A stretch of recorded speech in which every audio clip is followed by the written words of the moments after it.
If you know your history, then you will know where you are coming from. And in whatever you do, seek wisdom. Knowledge is power. Inugo maka the book, Hip Hop and Igbo Culture, authored by Martin Ifeanyichukwu Ekezie as Anambra the First. Metal of There is a great insight in hip hop and Igbo culture. You can get this book or pick it up at a bookshop in St. Teresa's Catholic Church, Omonya, or pick it up at Joseph's Bookshop, Book to the Nation, 8 Uguta Road, opposite DMGS Onisha. Call 080-3338-2643 or 080-3791-7242. Go to www.amazon.com, search for Hip Hop and Igbo Culture by Martin Ifeanyichukwu Ekezie. For further information on how to get this book, please call 080-3916-7049 or you WhatsApp 080-6579-6599.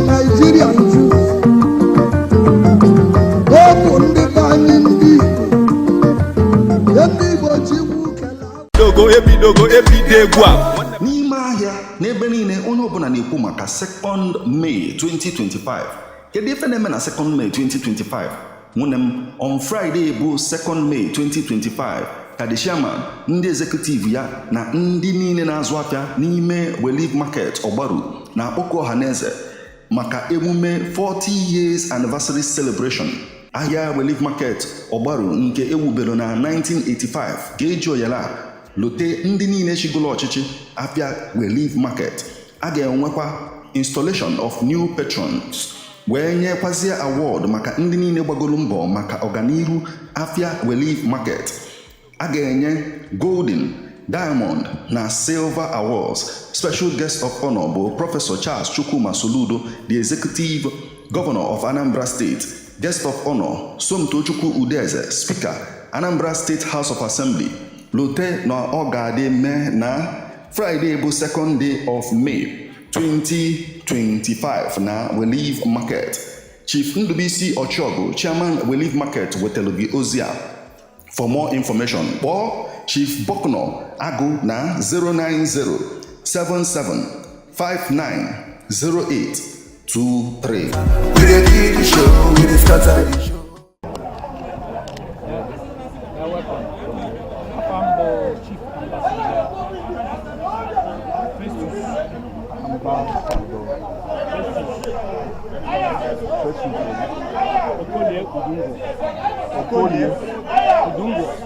Okoye Udungwo.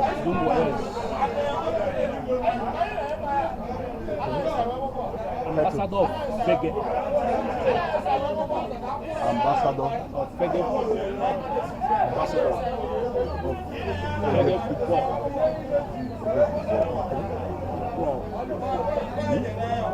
Ambassador. Okay, Patron. All stars. Fegge.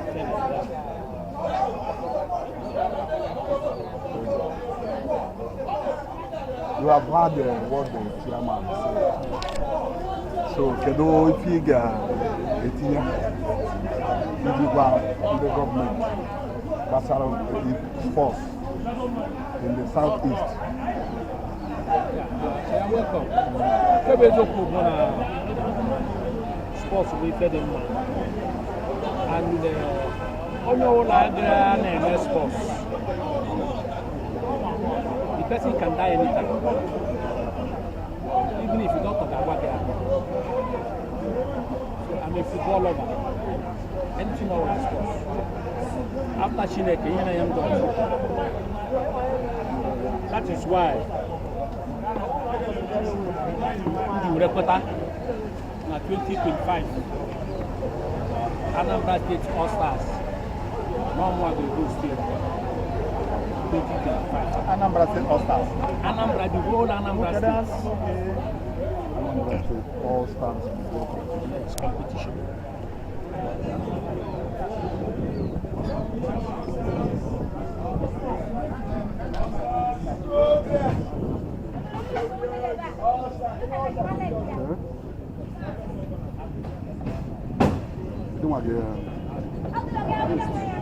You want to host. sponsor ya. Kedu ibe kpatara na-etinye gị ijizi na-eme ụdị ibe? Ihe na-etinye m ndị were na-eme ụdị ife a. I like sports, I like football. Every Saturday and Sunday, I'm a trader, I'm a businessman, international businessman. Even if in my town, n'ime ahịa n'ebe niile onye ọbụla na-ekwu maka 2nd May 2025. Kedu ife na-eme na 2nd May 2025? Nwunye m on Friday bụ 2nd May 2025 ka the chairman, ndị executive ya na ndị niile na-azụ afịa n'ime Relief Market Ogbaru na-akpọkọ ọhaneze maka emume 40 years anniversary celebration. Ahịa Relief Market Ogbaru nke ewubere na 1985 ga-eji oyala lote ndị niile chigolo ọchịchị afịa Relief Market. A ga-enwekwa installation of new patrons wee nyekwazie award maka ndị niile gbagolo mbọ maka ọganihu afịa Relief Market. A ga-enye golden, diamond na silver awards. Special guest of honor bụ Professor Charles Chukwuma Soludo, the executive governor of Anambra State. Guest of honor Somtochukwu Udeze, Speaker Anambra State House of Assembly. Lote na ọ ga-adị mee na Friday bụ 2nd day of May 2025 na Relief Market. Chief Ndubisi Ochogu, Chairman Relief Market, wetelu gị ozi a. For more information, kpọọ Chief Bokno Agụ na 09077590823.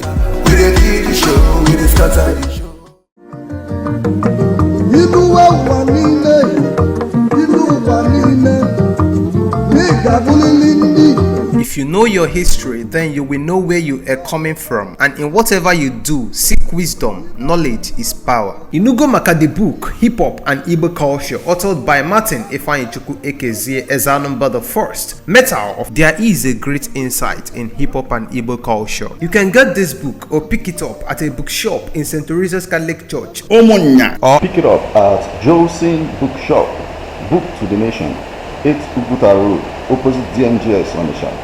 Call 08033382643 or 08037917242. Go to www.amazon.com, search for Hip Hop and Igbo Culture by Martin Ifeanyichukwu Ekezie. For further information on how to get this book, please call 08039167049 or you WhatsApp 08065796599.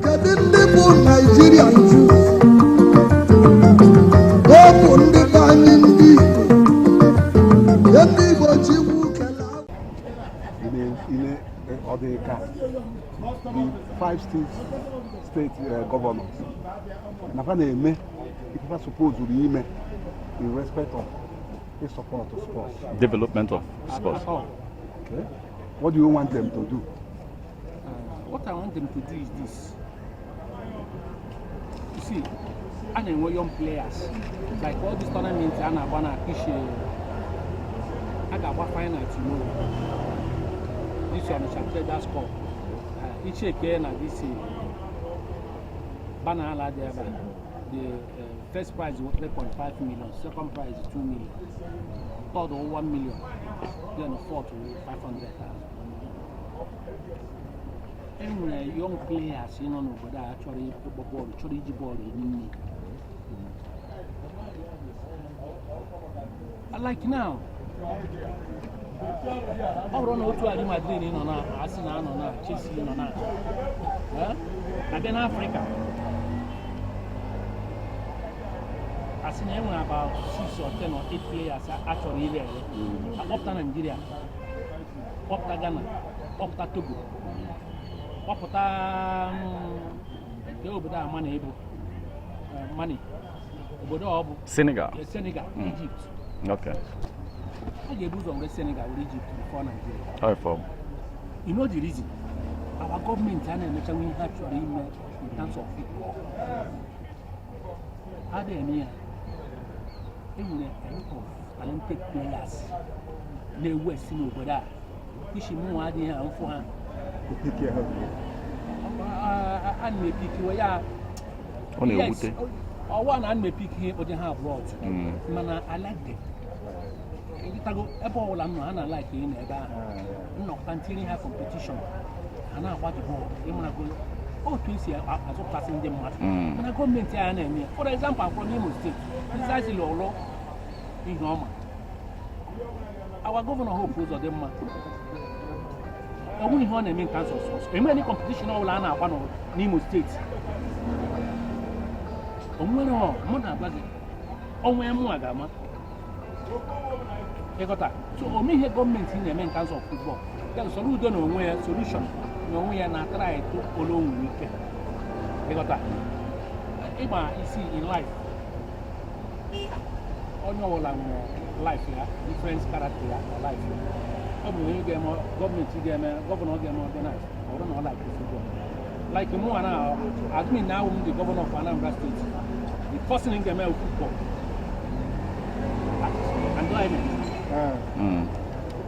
so onye gọọmenti na-eme anyị nọ far anyị nọ behind in terms of football in Africa. So mgbe anyị na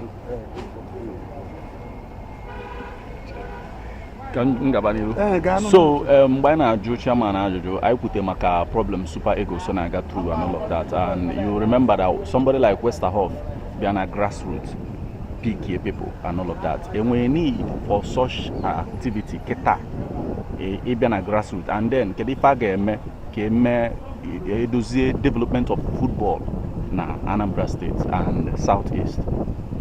Yeah, our chairman is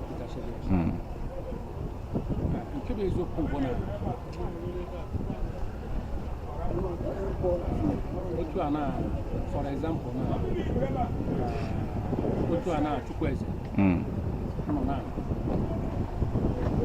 what maybe a local coach in Nigeria or the Super Eagles coach. Organize Lithuania. No respect. Yes. Yeah, it's organized Lithuania. So actually, what I hear the foreign coach, money hold up to. Money hold up to. You we go a lot of training. Okay. So Nigeria need to reshuffle our coach. And then we can get far. Okay. That's okay. If you come here tomorrow, this is starting tomorrow. They leave the talented players in our board. Now see, now they need to know this country. Now I need to get part. No way. Nobody. Thank you. So, you complained about competitions, now draw. And we need for inwegasi some of this competition, like between secondary schools and all of that. And we can government need to build all those things. Yes, 100%. Okay. You see, like this Crystal Garden Estate now, now sponsor this one for Traders Cup within this year. Okay. Are you getting me? Yeah. How to see me? Government is himself, and then under 13, under 14, under 16, 17. From here, and they big players. Okay. They develop as you see one. The truth of one actually just fan of football. Now what about it? Or fair labor ball out. Okay, new business. Watch it. Calculate. No, only about ball of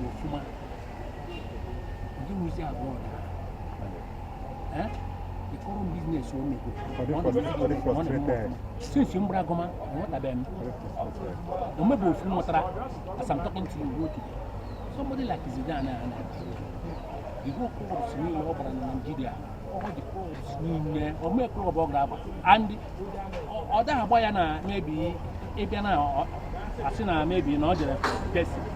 No, but I borrow is going to go coach in Achi and Achi and Achi and Achi and Achi. If you look at him there today, and then waste talent.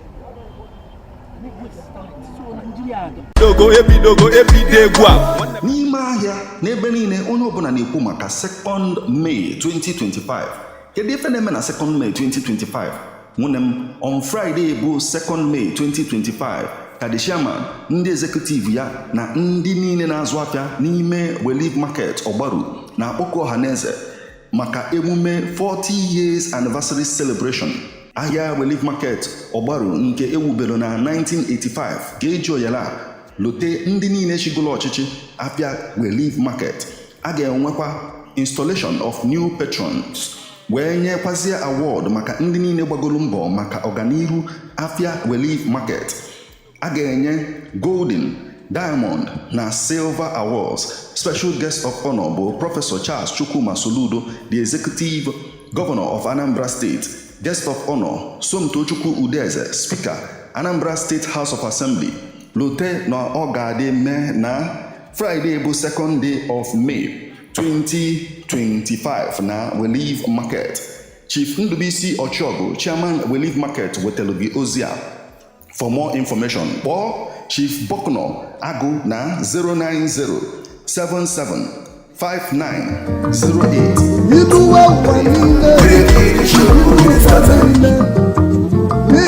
090-7759-08. If you know your history, then you will know where you are coming from, and in whatever you do, seek wisdom. Knowledge is power. Inugo Maka the book, Hip Hop and Igbo Culture, authored by Martin Ifeanyichukwu Ekezie as Anambra the First. Metal of there is a great insight in hip hop and Igbo culture. You can get this book or pick it up at a bookshop in St. Teresa's Catholic Church, Omonya, Or pick it up at Josin Bookshop, Book to the Nation, 8 Uguta Road, opposite DMGS Onisha. Call 08033382643 or 08037917242. Go to www.amazon.com, search for Hip Hop and Igbo Culture by Martin Ifeanyichukwu Ekezie. For further information on how to get this book, please call 08039167049 or you WhatsApp 08065796599. Kedu ndị bụ Nigerian Jews? Ọ bụ ndị be anyị